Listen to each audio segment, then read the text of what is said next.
सरकार बदलने के साथ ही उनकी परेशानियां भी दूर हो जाएंगी। पड़ोसी मुल्क में नेशनल असेंबली और 4 प्रांतों की विधानसभा के लिए चुनाव हुए थे और अब वोटों की गिनती चल रही है। वोटिंग के समय मोबाइल फोन सर्विस को बंद कर दिया गया था।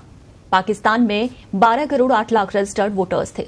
इस चुनाव में 3 पार्टियों के बीच ये मुकाबला चल रहा है। इसमें इमरान खान की पाकिस्तान तहरीक-ए-इंसाफ, नवाज शरीफ की पाकिस्तान मुस्लिम लीग नवाज और बिलावल भुट्टो की पाकिस्तान पीपल्स पार्टी शामिल है। जेल में बंद पूर्व प्रधानमंत्री इमरान खान की पार्टी पाकिस्तान तहरीक-ए-इंसाफ यानी पीटीआई समर्थित निर्दलीय उम्मीदवारों ने अब तक सबसे ज्यादा सीटें हासिल की हैं। वो पंजाब प्रांत में भी पूर्व प्रधानमंत्री नवाज शरीफ की पार्टी पीएमएलएन को कड़ी चुनौती दे रहे हैं, जो शरीफ का गढ़ माना जाता है। सुप्रीम कोर्ट के आदेश के बाद इमरान की पार्टी को चुनावी सिंबल गंवाना पड़ा, इसीलिए पार्टी ने अपने उम्मीदवारों को निर्दलीय के तौर पर चुनावी मैदान में उतारा है। पाकिस्तान के 7 दशक के राजनीतिक इतिहास में आज तक कोई भी प्रधानमंत्री अपना कार्यकाल पूरा नहीं कर पाया है। कभी किसी पीएम का तख्ता पलट हुआ है तो कभी किसी की सरकार गिर गई।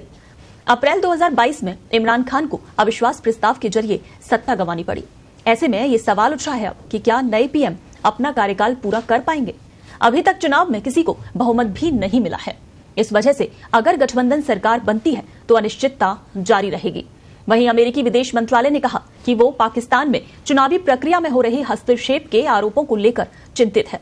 विदेश मंत्रालय के प्रवक्ता मैथ्यू मिलर द्वारा जारी एक बयान के अनुसार अमेरिका को विश्वसनीय अंतर्राष्ट्रीय और स्थानीय चुनाव पर्यवेक्षकों के जरिए पता चला है कि इन चुनावों में अभिव्यक्ति, संघ और शांतिपूर्ण सभा की स्वतंत्रता पर प्रतिबंध लगाया जा रहा है।